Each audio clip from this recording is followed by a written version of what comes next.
Dears, oh dear, I'm getting that trying to connect message again, which means we're probably going to have jumps and skips and heaven knows what all.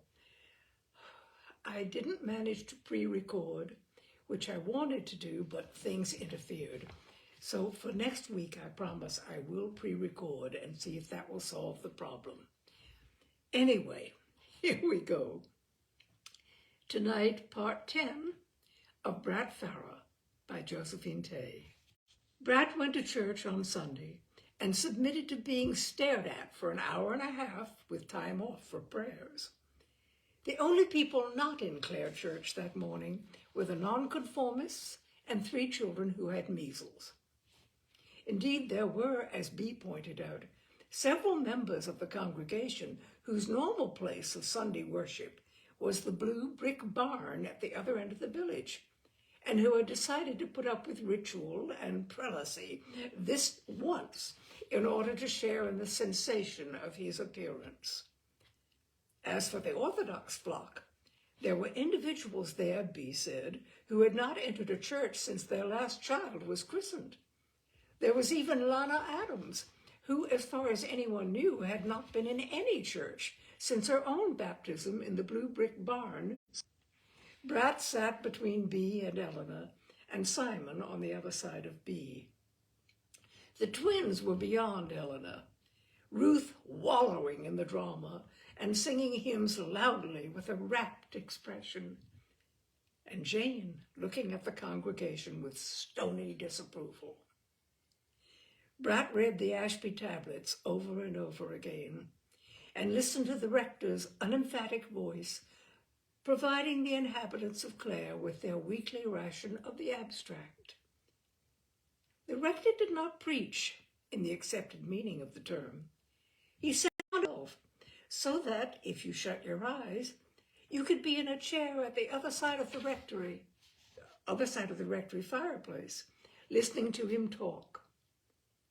Brat thought of the fine variety of preachers who had come to take Sunday service at the orphanage, the shouters, the between-you-and-meers, the drama merchants who varied their tones and dropped their voices like amateur reciters, the hearties, the mincing aesthete came very well out of the comparison. George Peck really did look as if he were not thinking about himself at all, as if he might conceivably have become a clergyman even if there had been no such inducement as public appearances in a pulpit. After service, Brat went to Sunday lunch at the rectory, but not until he had run the gamut of village good wishes. Bea had come out of church at his side, ready to pilot him through the ordeal, but she was accosted by Mrs. Gloom. He looked in panic at the first of these unknowns bearing down on him. A big apple-cheeked woman with pink roses in a crinoline hat. How was he going to pretend to remember her, or all the others who were obviously lingering? You remember Sarah Godwin? He used to come on washing days, a voice said, and there was Eleanor at his elbow. She moved him on from one group to another as expertly as a social secretary, briefing him quickly in a muttered phrase as each new face loomed up. Harry Watts used to mend our bicycles. Miss Marchant, village school. Tommy Fitt used to be the gardener's boy. Mrs. Stack, rural industries. She saw him safely to the little iron gate that led into the rectory garden, opened it, pushed him through, and said, "Now, you're safe. That's Cooley." That's what? Don't tell me you have forgotten that. In our hide-and-seek games, a safe hide was always a Cooley. Someday, Brat Farrar, he thought as he walked down the path to the rectory, you are going to be faced with something that you couldn't possibly have forgotten. At luncheon, he and his host sat in relaxed silence while Nancy entertained in the garden with the rector and answered his questions about the life he had been leading these last 8 years. One of George Peck's charms was that he listened to what was said to him. On Monday, he went to London and sat in a chair while rolls of cloth were exhibited several yards away from him and were then brought forward to touching distance so that he might gauge the weight, texture, and wearing qualities of the cloth. He was fitted by Gore and Bowen, assured by both that in record time he would have an outfit that no Englishman would blush to own. It was a revelation to him that shirts were made to measure. He had been pleased that he could present himself to the Ashby tailors in a suit as respect-worthy as that made for him by Mr. Sandal's tailor, and it was a shock to him to be sympathized with about the nice, clean, blue American shirt that he was wearing under it. However, when in Rome, so he was measured for shirts, too. He lunched with Mr. Sandal, who took him to meet the manager of his bank. He cashed a check at the bank, bought a registered envelope, loading. That had been the arrangement. Notes and a no note, loading had said. No telephones either. There must never be any communication between them again beyond the anonymous notes in the registered envelope. This first payment to his partner in crime left a taste in his mouth that was not entirely due to the gum on the envelope that he had licked. He went and had a beer to wash it away, but it was still there. So he got on a 24 bus and went to have a look at his late lodgings in Pimlico, and immediately felt better. Eleanor was waiting in the bug at Guestgate to meet him. His heart was no longer in his mouth, and Eleanor was no longer an abstraction and an enemy. It seemed a shame to let you wait for the bus when I was free to come to meet you, she said, and he got in beside her, and she drove him home. Now you won't have to go away for a long time, she said. No, except for a fitting and to the dentist. Yes, just up for the day, someone to go up to meet him. But until then, we can settle down and be quiet. So he settled down. He exercised the horses in the mornings, or schooled them over the jumps in the paddock. He rode out with Eleanor and the children from Clare Park, and so satisfied Anthony Tresselli's romantic soul in a complete child's riding outfit, to obtain which he had sent telegrams of a length and fluency that made history in the life of the Clare post office. He lunged the yearling for Eleanor and watched while she taught a young thoroughbred from a racing stable to walk collected and carry his head like a gentleman. Nearly all his days were spent with Eleanor, and when they came in the evenings, it was to plan for tomorrow's task. Bea watched this companionship with pleasure, but wished that Simon had more share in it. Simon found more and more excuses to be away from home. He would school Timber or Scapa in the morning, and then find some excuse for going into Westover for lunch.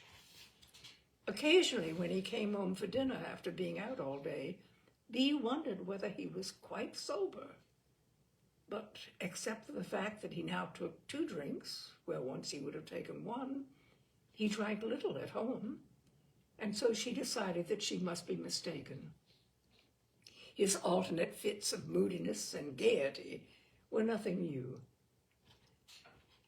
Simon had always been that his absence was his way of reducing the strain of a difficult situation, and hoped that presently he would make it a third in the partnership that was blossoming so happily between Eleanor and Patrick.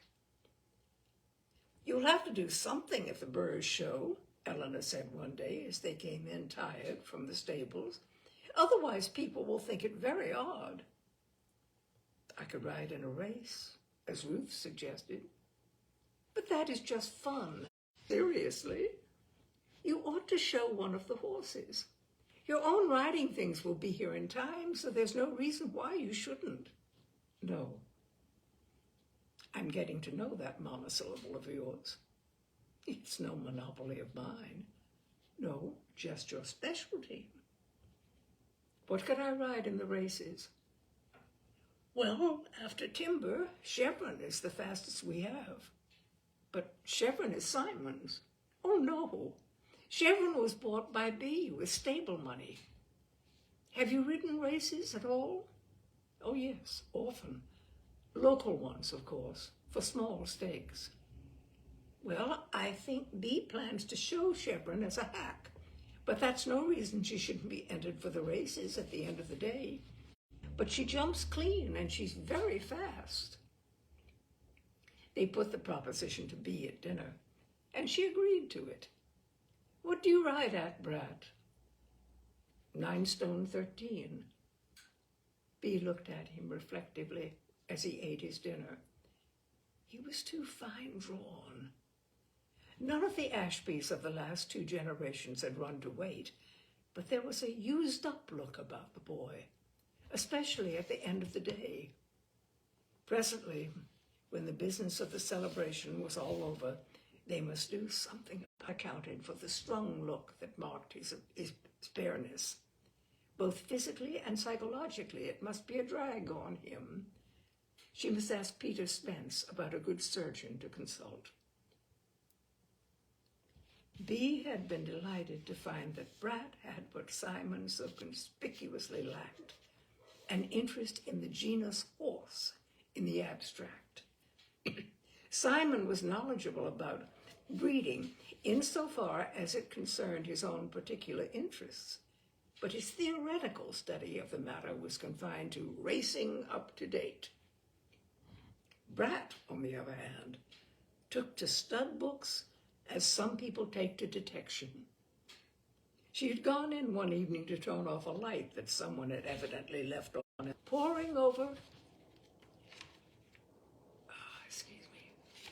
They were poring over a stud book. He was trying to work back on Honey's pedigree, he said. You've got the wrong book, she said, and provided him with the right one. She was busy with some WRI matter, and so she left him to it and forgot him. But nearly 2 hours later, she noticed the light still there, and went in to find Brat surrounded by tomes of all kinds, and so dead to the world that he did not hear her. Fascinating bee, he said.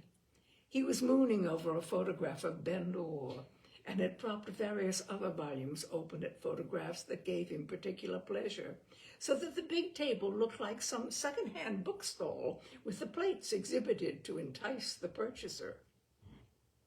You haven't got my favorite in your collection, she said, having examined his choice, and brought another tome from the shelves.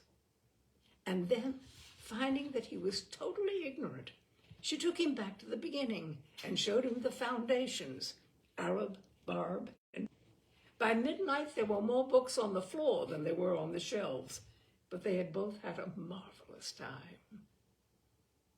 After that, if Brat was missing from the normal orbit, one could always find him in the library, either working out something in a stud book or going slowly through the photographs of remarkable horses. He sat openly at Greg's feet, with the result that in a week, Greg was according him a respect. B noticed that where he addressed Simon as Mr. Simon, Brat was Mr. Patrick, sir. There was never any trace of the defensive attitude of a stud groom faced with a newcomer who was also his master. Greg recognized an enthusiast who did not think that he already knew it all, and so Brat was Mr. Patrick, sir. B would smile as she passed the saddle room and heard the long monotone of Greg's speech punctuated by Brat's monosyllables. Shoot him, I said. I'll do nothing of the kind. That horse will walk out of here like a Christian inside a month. Your blasted hounds can starve, I said. Horseflesh as ever looked through a bridle. So what do you think I did? What? Bee was humbly grateful to fate, not only for her nephew's return, but for the form in which he had returned. Rehearsing in her mind all the shapes that Patrick might have reappeared in. She was filled with wonder that the actual one should be so cut to measure, so according to her own prescription. Brat was what she would have indented for if she could have chosen. He was too silent, of course, too reticent. One felt peace in his company, but his unchanging front was surely easier to deal with than Simon's fluidity. She wrote a long letter to Uncle Charles to meet him at Marseille, describing this new nephew to him and saying all that could not be said in the initial cables. It would not impress Charles, of course, that Brat was useful with horses, since Charles loathed horses, which he held to be animals of an invincible stupidity, uncontrolled imagination, and faulty deduction. Indeed, Charles, not actually suffering from encephalitis or other congenital incapacity, was more capable of drawing a correct deduction than the most intelligent and most impeccably bred thoroughbred.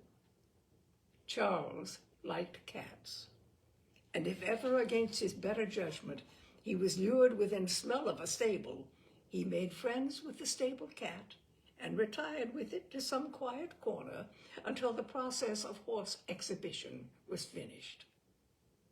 He was rather like a cat himself, with a soft, round face that creased only sufficiently to hold an eyeglass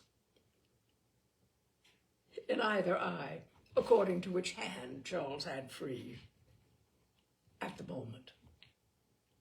And although he was over 6 feet tall, he patted so lightly on his large feet as though he were partly filled with air. Charles was devoted to his old home and to his family, but was fond of declaring himself a throwback to a more virile age, when a horse was simply a means of transport, capable of carrying a respectable weight, and it was not necessary for a man to develop race a chicken so that brittle thoroughbreds should be induced to surmount unnecessary and unwarrantable obstacles.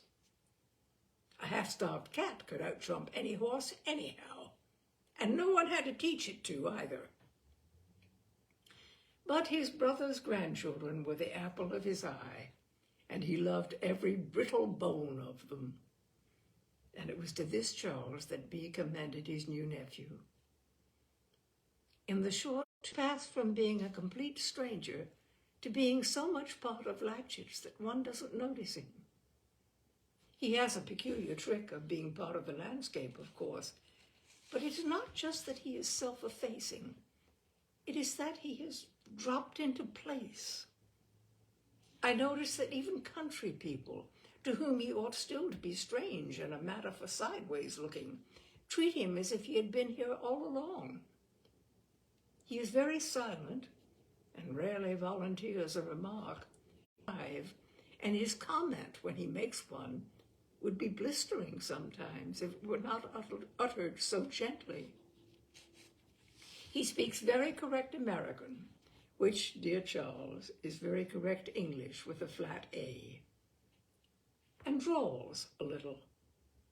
It is quite a different drawl from Simon's. I mean from the drawl Simon uses when he drawls. It is not a comment, just a method of production. His greatest conquest was Jane, who resented his coming bitterly on Simon's behalf. She made a wide sweep around him for days and then capitulated. Ruth made a tremendous fuss of him, but got little encouragement. I think he felt her disloyalty to him. George Peck seems pleased with him, but I think finds it hard to forgive his silence all those years. I do too, of course. I find it inexplicable. One can only try to understand the immensity of the upheaval that sent him away from us. Simon has been beyond praise. He has taken his relegation to second place with a fortitude and a grace that is touching. I think he is very unhappy and finds it difficult to join. The greatest wrong Pat did in keeping silence was the wrong to Simon. I can only suppose that he intended never to come back at all. I have tried to sound him about it, but he is not an easy person to talk to. He was a reserved child, and he is even more reserved today. Perhaps he will talk to you when you come. We are busy preparing for the Burrs show, which you will be glad is before you are due even to arrive in England, and have hopes of a little successful publicity for Latchets. We have 3 new horses that are well above average, and we are hoping that at least 2 of them are of Olympia standard. We shall see what their ring manners are, what they are like when we take them to Burrs. Patrick has refused to take any part in this year's showings, leaving all the kudos to Simon and Eleanor, to whom, of course, it belongs. I think that, more than anything, describes this Patrick who has come back to us. Because it was Simon who would show Timber and jump him, Brat left his schooling entirely to him and shared his attentions between their days, especially now that Simon absented himself more and more when someone else had to exercise Timber. And Brat looked forward to those days more than he acknowledged, even to himself. He liked most of the Latchets' horses, despised a few, and had an affection for the lively Chevron, the kind, sensible Scapa, and Eleanor's aged hack, Buster, a disillusioned yet lovable old gentleman. But Timber was something else again. Timber was challenge. Timber was question and glory. He planned to cure Timber of brushing people off his back, but he would do nothing yet for a while. It was important, if he was going to be jumped at Burrs, that nothing should be done to damage his self-confidence. Someday, if Brat had anything to do with it, Timber was going to feel very small indeed. But meanwhile, let Simon have at his command every jot of that lordly assurance. So Brat exercised him mildly, and as he rode round the countryside, kept his eyes open for a likely curing place for Timber when the time came.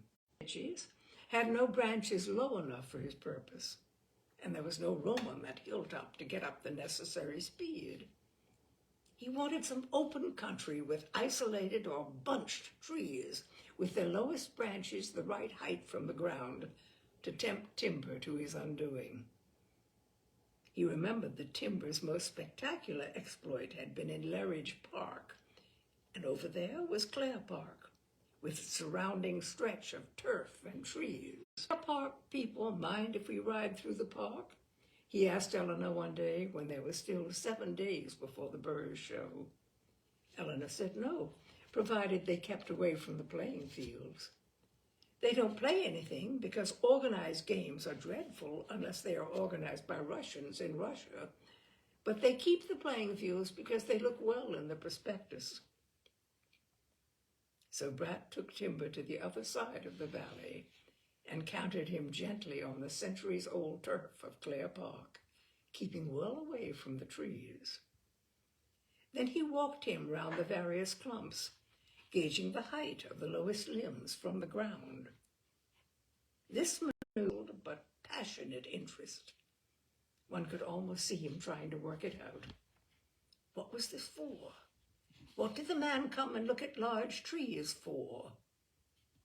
With a horse's abnormal memory, he was well aware that large trees were associated with private delights of his own, but being a horse, he was also incapable of drawing any reasonable deduction from his rider's interest in the same kind of trees. He walked up to each clump with a mannerly grace, which had been for 500 years the pride of Clare Park. As they came within its flung shadow, Timber propped himself suddenly on his forelegs. and snorted with fright. Brat was puzzled. What did he remember about the oak that would cause a reaction as strong as that? He looked at the ears that were sticking up as stiff as horns. Perhaps it wasn't a memory. Perhaps there was something in the grass. "Do you always sneak up on girls under trees?" said a voice from the shadows. And from the grass there emerged the seal-like form of Miss Parslow. She propped herself on one elbow and surveyed the pair. Brat was a little surprised that she had anything but that black brute. Brat said that he did quite often. "I expect it would be too much to expect that you were looking for me when you came to the park to ride." Brat said that he was looking for a place to teach Timber manners. "What's the matter with his manners?" "He has a habit of diving suddenly under a tree so that he scrapes his rider off."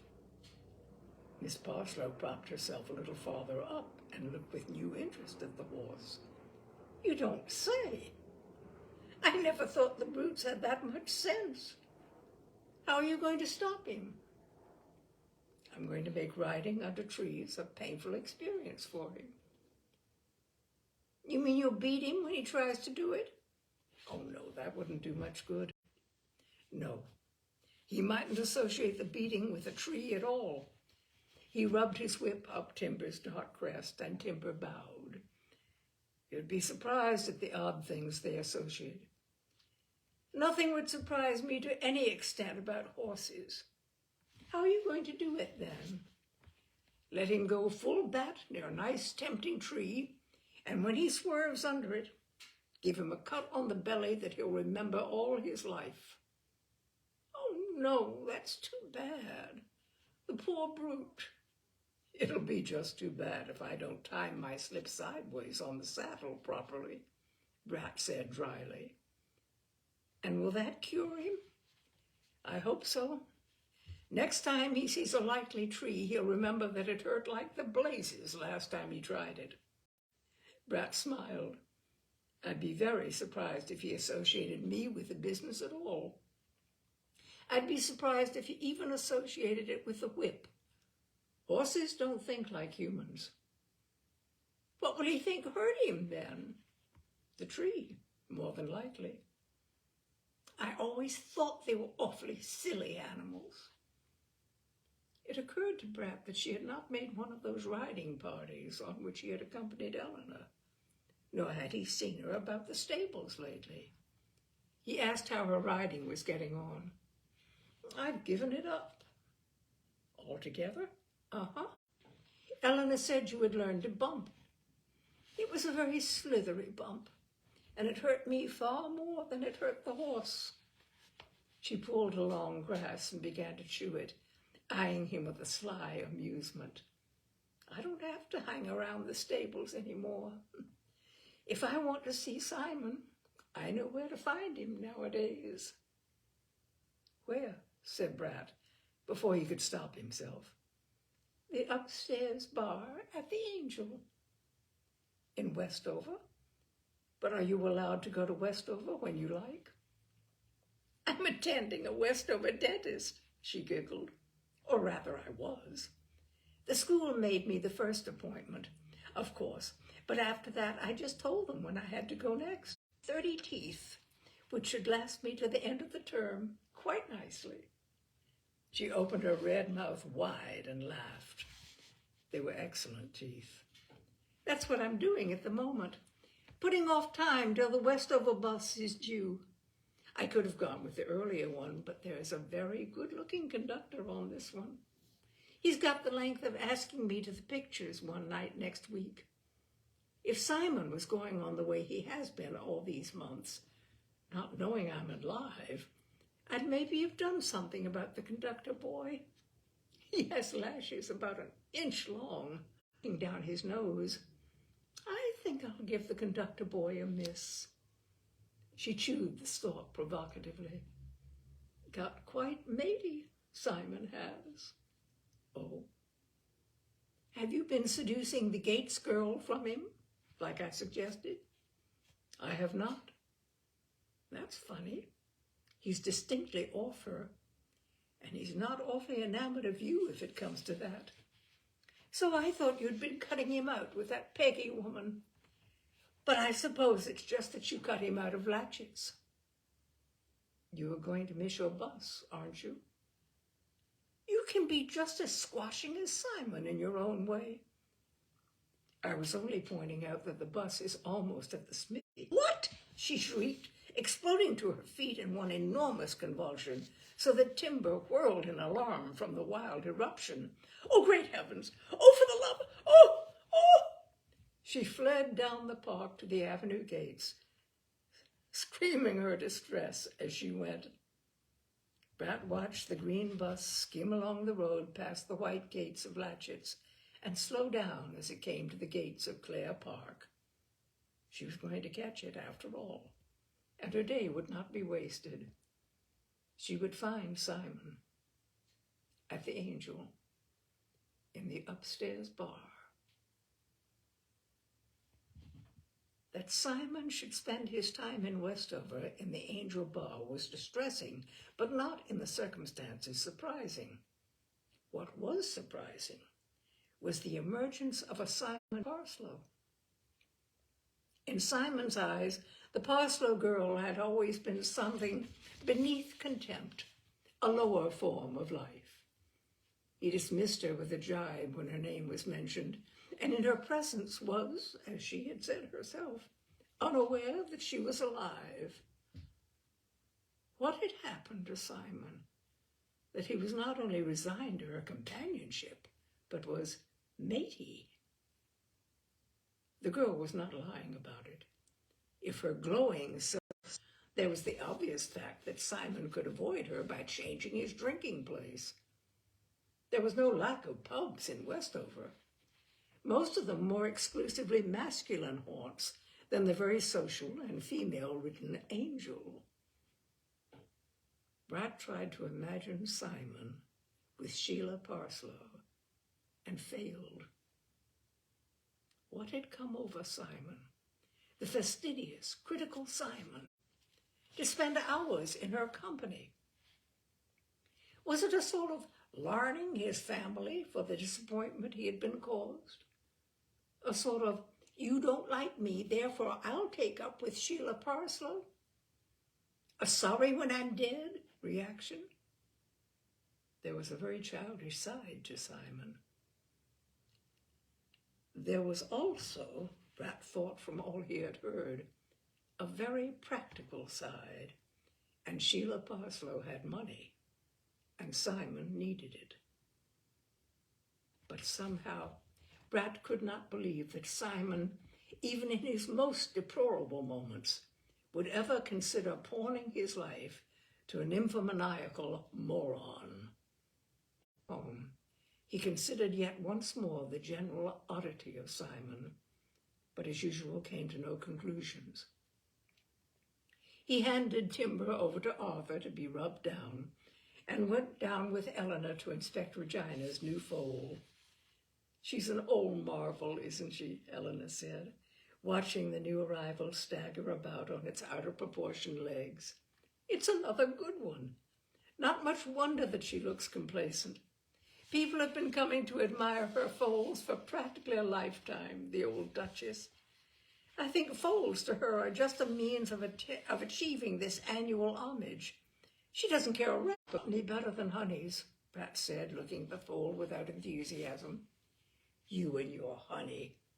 And you wait and see what Honey will produce next year with this new mating. A foal that will make history. Your enthusiasm for Honey borders on the indecent. You heard Bee say that. How did you know? I heard her too. They laughed a little, and she said, It's so nice to have you here, Brat.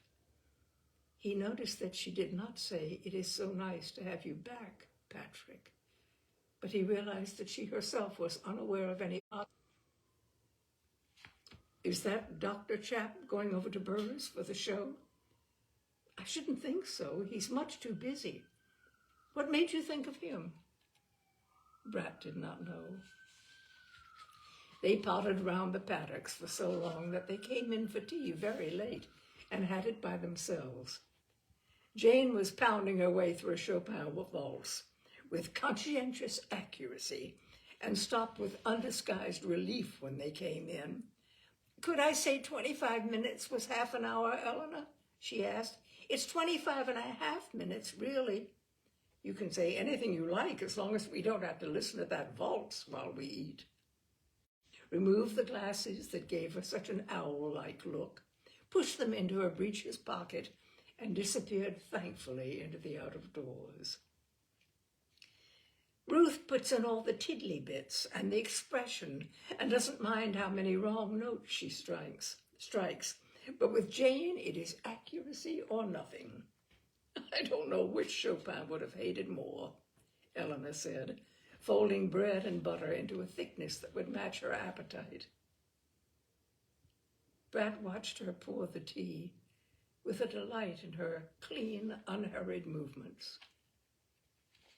Someday the foundation of the life he was living here would give way, advising to undo him, or some incautious word of his own would bring the whole structure crashing down. And then there would be no more Eleanor. It was not the least of his fears for the future. They ate in a friendly silence, dropping unrelated remarks into the quiet as they happened to occur to them. Presently, Eleanor said, "Did you ask Bea about colors for the..." Brat said that he had forgotten. "Let's go and look them out now. They were in that locker in the saddle room." So they went back to the stables. The saddle room was empty. Greg had gone home to his supper, but Eleanor knew where the key was. "They're practically in ribbons, they're so old," she said, as she spread the colors on the table. They were actually made for Father, and then they were taken in a bit for Simon to wear at point-to-points when he was narrower than he grew. So they're just hanging together. Perhaps now we'll be able to afford..." She pulled herself up. "Yes, we'll have a new set." "I think violet and primrose are nice colors, don't you? But they do fade an unattractive shade. Simon goes blue with cold in the winter, and he says the colors were designed to tone with his face." They rummaged in the chest, turning up souvenirs of old races.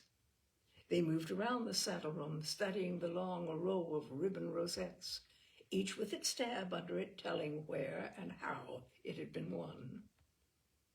At last, Eleanor shut the chest, saying, "It is time we got ready for dinner." She locked the chest and hung up the key. "We'll take the colors with us. I expect they'll fit you all right, since Simon was the best." She took the colors in her arms, and together they walked out of the saddle room door and came face to face with Simon. "Oh, you're back, Simon," Eleanor was beginning when she caught sight of his face. "Who had timber out?" he said, furious. "I had," Brat said. "Timber is my business, and you have no right to have him out when my back is turned." "Someone had to exercise him today," Brat said mildly. "No one exercises timber but me, responsible for jumping him. Then I say when he is to be exercised, and I do the exercising." "But Simon," Eleanor said, "that is absurd." "Shut up," he said through his teeth. "I will not shut up. The horses are Brat's, and if anyone says who does what and when, then shut up, I tell you. I won't have a ham-handed lout from the backwoods ruining a good piece of horseflesh like timber. Simon, really, coming from nowhere and interfering in the stables as if he had lived here all his life. You must be drunk, Simon, to talk like that about your own brother." "My brother? That? Why, you poor little fool, he isn't even an Ashby. God knows what he is. Somebody's to be doing, sweeping out stables, not lording it round the countryside on my best horses.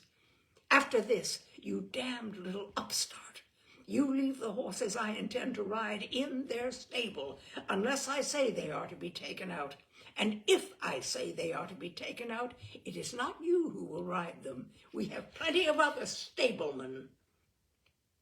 His chin was sticking out about 2 feet from Brat's face, and Brat could have brought a laugh over the saddle room.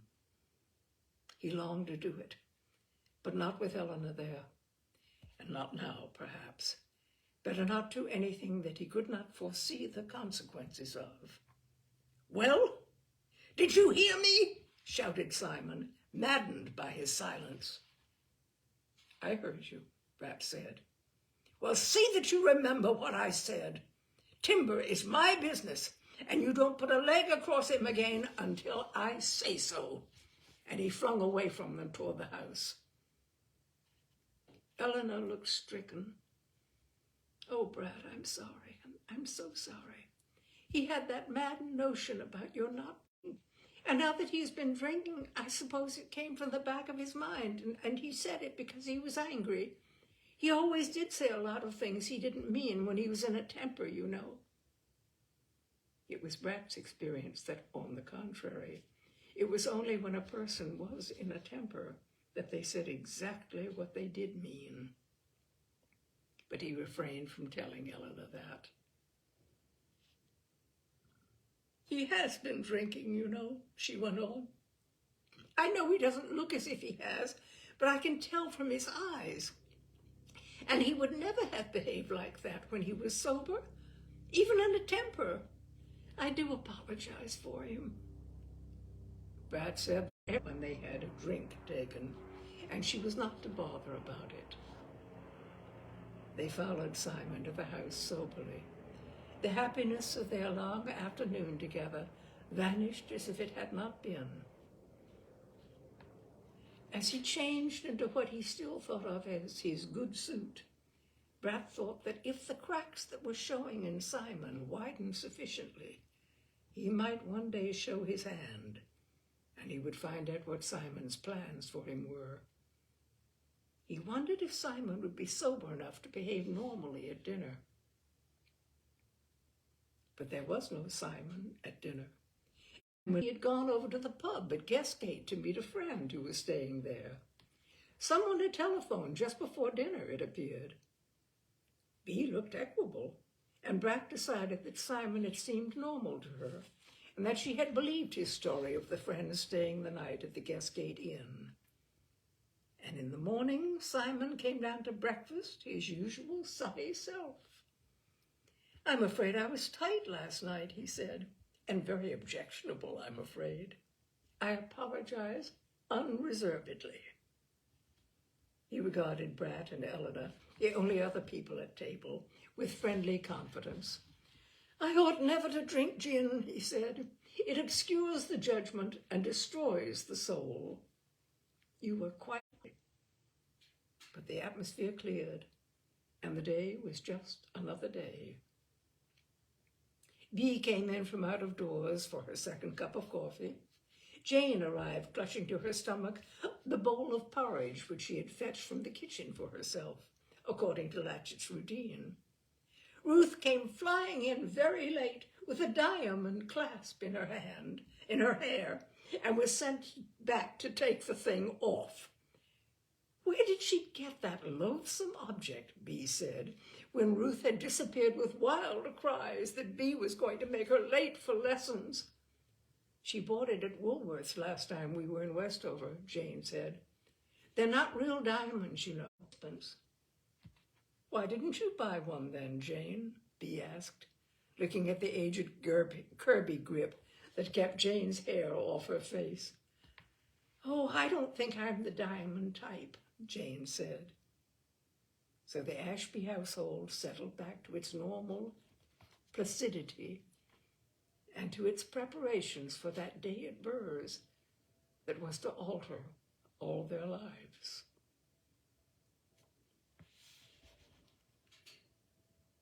And that is part 10 of Brat Farrar. And if that isn't a cliffhanger, I don't know what is. So I'm going to leave us with the cliffhanger. When I was young, there was a movie theater in Hampton, Virginia, called The Rex. And always there was the film that left you with a cliffhanger, and you had to wait till the following week to see what happened. And I remember vividly, I think, was it The Lone Ranger or was it Hopalong? No, I think it was The Lone Ranger, was in quicksand, and he went completely under, and only his hat was left floating. And oh my gosh, so the next Friday, back to find out, and this time, of course, he went in up to his chest, Tonto lassoed him, and so that was the cliffhangers that we had when I was growing up. But anyway, I'll leave with this cliffhanger for Brat Farrar, and next week, next Wednesday, we will have part 11. Thank you for being with me, everyone. And I hope to see you next Wednesday. Bye for now.